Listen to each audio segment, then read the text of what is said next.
আসসালামু আলাইকুম ওরহমতুল্লাহি ওবারাকাতুহু। সম্মানিত দর্শক মণ্ডলী, আজকে আপনাদের সামনে আমি খুবই গুরুত্বপূর্ণ একটি ভিডিও নিয়ে উপস্থিত হয়েছি। ইনশাআল্লাহ এই ভিডিওটি আপনাদের অত্যন্ত উপকারে আসবে। ভিডিওটিতে আপনাদেরকে বলে দেব আল্লাহ তাআলার একটি সিফাতি নাম, যেই নামটি যদি আপনি পাঠ করেন তাইলে পরিবারের সবাই আপনাকে মহব্বত করবে।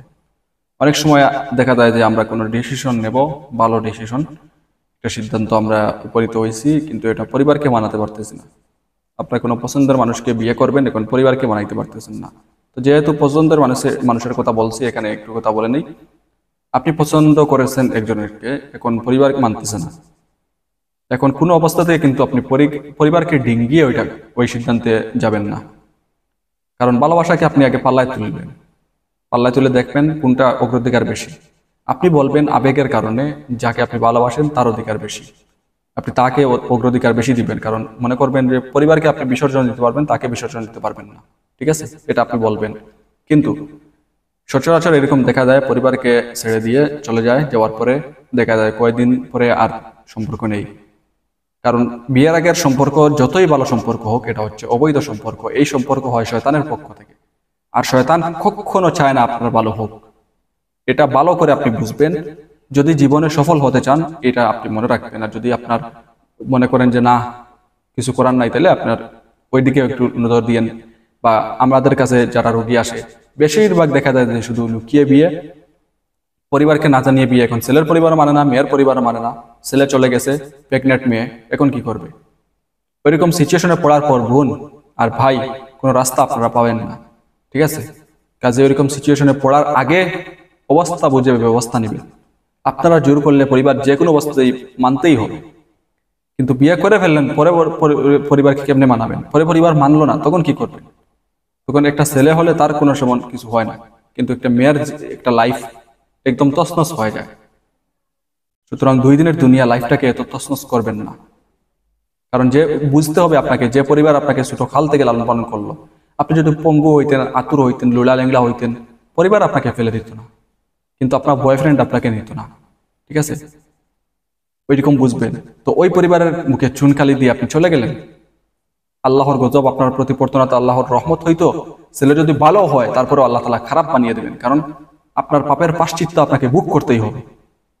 ঠিক আছে, কারণ নিঃস্বার্থভাবে যারা এতদিন লালন পালন আপনাকে করলো, আপনি স্বার্থের বিনিময়ে তাদেরকে ফেলে দিলেন, তাহলে তো আপনি হচ্ছেন একটা জালিম।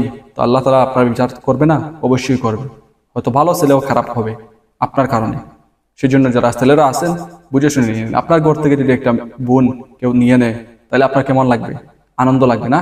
তো ওরেও আপনার এরকম একটু ফিল করিয়ে। ঠিক আছে, তো যাই হোক, ওই সময় কোনো অবস্থাতেই পরিবারকে অগ্রাধিকার দিবেন না। যদি দেন, আমার কোনো আপত্তি নাই, আমি যেরকম আছি ওইরকম আছি, যেরকম ভিডিও বানাচ্ছি ওইরকমই ভিডিও বানাবো। কিন্তু আপনি বুঝবেন কয়দিন পরে ঠেলার নাম বাবাজি ফাটাবাসের চিবায় যখন ঢুকবেন, তখন শুধু কবিরাজ আর কবিরাজ করবেন, কিন্তু কোনো কাজ হবে না। সেই জন্য ফাটাবাসের চিবায় ঢুকার আগে ব্যবস্থা নিয়ে। আবেগে সব কিছু হয় না, বিবেক লাগে। বিবেক কাজে লাগাবেন, তাইলে দুনিয়াতেও সফল, আখিরাতেও সফল। তো যেটা করবেন, যেটা আমল, সেটা হচ্ছে ইয়া আদল। এটা হচ্ছে আল্লাহ তাআলার একটি সিফতি নাম। যে ব্যক্তি এই ইসে মুবারক বৃহস্পতিবার দিবাগত রাত্রে 20টি রুটির উপর লিখিয়া আহার করিবে, ঘরের সমস্ত লোক এবং গ্রামবাসীর সমস্ত লোক আল্লাহর রহমতে তাহার বাধ্যগত হইবে।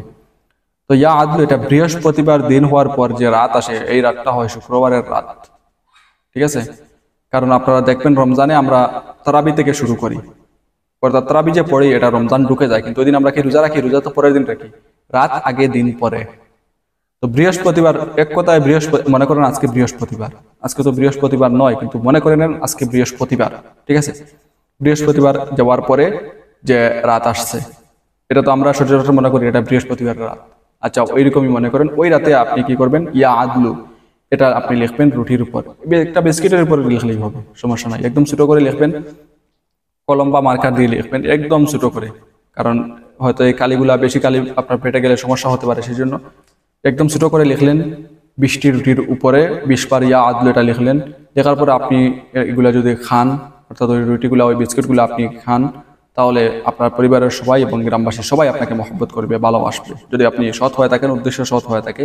আর যদি আপনার কোনো খারাপ উদ্দেশ্য থাকে আর আপনি নিজেও খারাপ হয়ে থাকেন, তাহলে এগুলা করে কোনো উপকার পাবেন না। ঠিক আছে, তো এই আমলটা অত্যন্ত পরীক্ষিত, আল্লাহ তাআলার সিফতি নাম। এটা আপনারা সবাই লিখতে পারবেন। ইয়া আদলু লেখা এটা কোনো ব্যাপারই না, স্ক্রিনে যেরকম দেখবেন আপনারা ওইরকমই লিখে নেবেন। তারপরে আমল করবেন। বৃহস্পতিবার রাত্রে আপনি লিখবেন 21টা রুটির উপর, 20টা রুটির উপর আপনারা লিখবেন।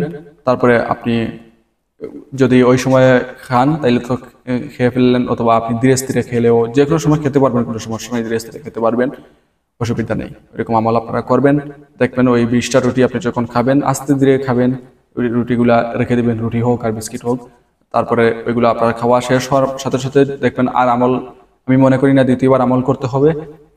এতে করেই আপনার কাজ হয়ে যাবে, অত্যন্ত ফল পাবেন ইনশাআল্লাহ। ঠিক আছে, তো যাই হোক আজকে ভিডিও পর্যন্ত। আশা করি ভিডিওটি আপনাদের অত্যন্ত উপকারে আসবে। পরবর্তী ভিডিও দেখার আমন্ত্রণ জানিয়ে দিলাম। সবাই ভালো থাকুন, সুস্থ থাকুন। আসসালামু আলাইকুম ওয়া রাহমাতুল্লাহি।